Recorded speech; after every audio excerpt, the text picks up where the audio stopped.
नमस्कार। प्रस्तुत है आज का चिंतन। सरलता एक ऐसा गुण है कि व्यक्ति में कोई और गुण हो अथवा नहीं हो, केवल वह सरल चित्त ही हो तो उसमें अन्य गुण उसी प्रकार विकसित होने लगते हैं जिस प्रकार की वर्षा ऋतु में पेड़ पौधे बिना सिंचाई के ही बढ़ने और फलने फूलने लगते हैं। सरल चित्त व्यक्ति अपने व्यक्तित्व को सभी अहंकारों, अभिमानों और गर्व गुरूरों से मुक्त कर उसे एक स्वच्छ शीतल भवन की तरह बनाने लगता है, जिसमें सभी दिशाओं से पवित्रता की सुगंध आती और वहाँ के वातावरण को सुरभित कर जाती है। सरलता या निश्चलता से यही आशय है कि व्यक्ति अपने पद, प्रतिष्ठा और वैभव का अहंकार न करे तथा स्वयं को एक साधारण मनुष्य मानकर जीवन व्यतीत करे। आखिर कोई व्यक्ति मनुष्य के अतिरिक्त और होता भी क्या है। पोप पॉल के ने गिरजाघर बनवाने की योजना तैयार की और उसे कार्य रूप में परिणत करने का उत्तरदायित्व सौंपा इटली के महान शिल्पकार माइकल एंजिलो को। एंजिलो के नाम की उन दिनों इटली भर में धूम थी। एक दिन वे गिरजाघर से काम करके लौट रहे थे। शाम का समय हो चुका था और जल्दी पहुंचने के लिए उनके कदम भी जल्दी जल्दी उठने लगे थे। रास्ते में उन्होंने एक बच्चे को राह रोककर खड़ा हुआ देखा। उसने कहा, यदि आप जल्दी में न हो तो मैं एक निवेदन करूं। एंजिलो ने बड़े ही उत्साह के साथ उसे अपनी बात कहने के लिए कहा तो वह लड़का बोला, सुना है आप बहुत बड़े कलाकार हैं, अतः मेरी इस कॉपी पर देवदूत का एक अच्छा चित्र बना दीजिए। एंजिलो थके हुए थे और उन्हें अपनी ख्याति का भी भान था। चाहते तो उस बच्चे को वहीं टरका कर घर जा सकते थे, परंतु उन्होंने बच्चे का मन तोड़ना उचित नहीं समझा और वह महान कलाकार बच्चे द्वारा दी गई कॉपी तथा पेंसिल लेकर बैठ गए तथा बड़े मनोयोग से देवदूत का चित्र बनाने लगे। चित्र जब बनकर तैयार हो गया तो उस बच्चे को देते हुए एंजिलो ने पूछा, कहो मेरे दोस्त, चित्र पसंद आया? बहुत अच्छा है, कहकर उस बालक ने एंजिलो का मुंह चूम लिया। एंजिलो उसी सहज भाव से वापस अपने रास्ते पर चल दिए। ऐसी सरलता कम ही लोगों में देखने को मिलती है। जिन लोगों को भी थोड़ी बहुत प्रसिद्धि या प्रतिष्ठा मिल जाती है, वे अपने आप को किसी दूसरे ही लोक का आदमी या देवदूत समझने लगते हैं, जबकि योग्यता और प्रतिभा अपने साथ सरलता, सहजता के गुण नैसर्गिक रूप से साथ लेकर आती है।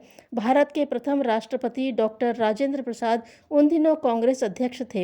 स्वतंत्रता आंदोलन उस समय गति पकड़ चुका था और यह वे दिन थे जब कांग्रेस अध्यक्ष की प्रतिष्ठा वायसराय से कम नहीं होती थी।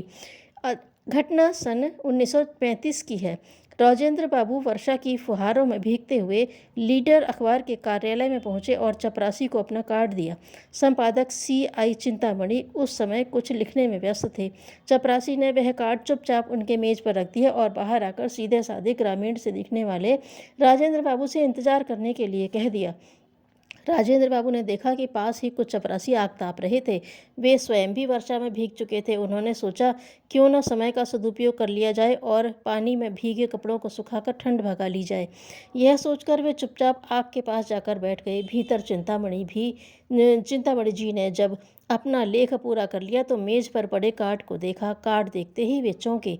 उन्होंने तुरंत घंटी बजाई और चपरासी को भीतर बुलाकर पूछा, यह कार्ड देने वाले सज्जन कहाँ हैं?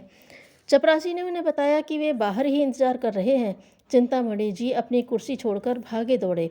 आस पास देखा तो कहीं भी राजेंद्र बाबू का पता नहीं था। एक बार सब और ध्यान से निगाहें दौड़ाने पर उन्होंने बाबूजी को चपरासियों के बीच बैठा देख लिया। वे बड़े मज़े से वहाँ गप्पे लड़ा रहे थे और कपड़े भी सुखा रहे थे। चिंतामणि जी वहाँ दौड़े आए, बोले, आपको व्यर्थ कष्ट हुआ। चपरासी शायद आपको पहचानता नहीं है, नया नया ही आया है, आपने अपना परिचय क्यों नहीं दिया? इसके लिए चिंतामणि जी जब राजेंद्र बाबू से क्षमा मांगने लगे तो उन्होंने ऐसे कहा जैसे कुछ हुआ ही न हो। कपड़े सुखाना भी तो जरूरी काम था। इतनी देर में यह काम निपट गया, आप व्यर्थ में ही परेशान हो रहे हैं। साधारण बातों पर ध्यान न देना, उन्हें अनावश्यक महत्व न देना तथा अनजाने में हुई भूलों तथा त्रुटियों से शुद्ध अथवा आवेशग्रस्त न होना भी सरलता का एक रूप है। सरलता को भली प्रकार अपने स्वभाव में सम्मिलित कर लेने वाले व्यक्ति अपनी शक्तियों का सही उपयोग कर पाते हैं और दूसरों की गलती से होने वाली हानि को भी व्यर्थ महत्व नहीं देते। एक बार चीन के भूतपूर्व राष्ट्रपति डॉक्टर सनयात सेन ने रात भर जागकर किसी आवश्यक मसौदे का प्रारूप तैयार कराया। उनकी तथा उनके सहयोगी की पूरी रात आंखों में कटी, तब कहीं जाकर काम पूरा हो सका। प्रारूप तैयार हो जाने के बाद ही डॉक्टर सेन करीब रात को 4 बजे के लगभग सोने के लिए गए। उनके जाने के बाद सहायक की जरा सी असावधानी के कारण मेज पर रखा लैंप लुढ़क गया और घंटों की कराई मेहनत पर पानी फिर गया। कागजों में आग लग गई थी और इतनी देर तक किया हुआ परिश्रम बेकार चला गया। बेचारे सहायक की तो सिट्टी पुट्टी गुम हो गई। भय के कारण वह कांपने लगा और जब डॉक्टर सेन सोकर उठे तो घटना सुनाते सुनाते उसकी आंखों से आंसू बह निकले। इस नुकसान से उन्हें दुख तो बहुत हुआ, परंतु वे जानते थे कि दुखी होने से क्या बनेगा।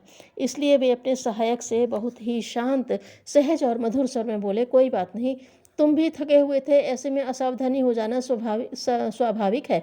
चलो कागज निकालो और हम तुम दोनों बैठकर फिर से प्रारूप तैयार कर लेते हैं। इसमें घबराने की कोई बात नहीं है। इतना कहकर डॉक्टर सेन पुनः अपने सहायक को साथ लेकर काम करने टेबल पर बैठ गए। नई प्रतिभाओं को प्रोत्साहन देने के लिए सरल और सहृदय व्यक्ति स्वयमेव अपने को पृष्ठभूमि में कर लेते हैं और नए लोगों को बढ़ावा देते हैं। उन्हें यह गुमान नहीं होता कि हम बड़े वरिष्ठ और अनुभवी हैं, इसलिए हमें प्राथमिकता मिलनी चाहिए, बल्कि वे अपने सरल स्वभाव से प्रेरित होकर इस दृष्टि से सोचते हैं कि नए व्यक्तियों को प्रोत्साहन मिलना चाहिए। इंग्लैंड की प्रसिद्ध कला संबंधी संस्था रॉयल अकादमी ने एक प्रदर्शनी का आयोजन किया।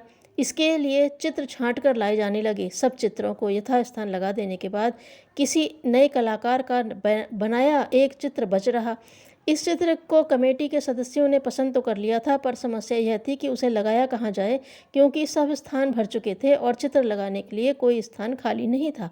विवश होकर सदस्य इस चित्र को अस्वीकृत करने ही वाले थे कि सुप्रसिद्ध चित्रकार टर्नर ने उठकर कहा, मैं अपने एक चित्र को हटाकर इसको स्थान देने के लिए तैयार हूँ, और उन्होंने चित्र हटा लिया। सदस्यों ने कहा कि आपके किसी भी चित्र से यह चित्र बढ़िया नहीं है, परंतु टर्नर यही कहते रहे कि नए लोगों को स्थान अवश्य मिलना चाहिए ताकि वे प्रोत्साहन पाकर आगे चलकर कला और तन्मयता व निष्ठा के साथ सेवा कर सकें। सरलता का सीधा सा अर्थ है निरभिमानिता। अपने कुछ होने का अहंकार ही व्यक्ति को उसके गौरव से वंचित करता है तथा अपने आप की दृष्टि में स्वयं को पदच्युत करता है। और कुछ नहीं, केवल जीवन में सरलता का ही समावेश कर लिया जाए तो उसके पीछे अनेकों गुण अपने आप चले आते हैं। सबको हम तब प्रिय लगते हैं जब हम अपने को प्रिय लगते हैं। धन्यवाद।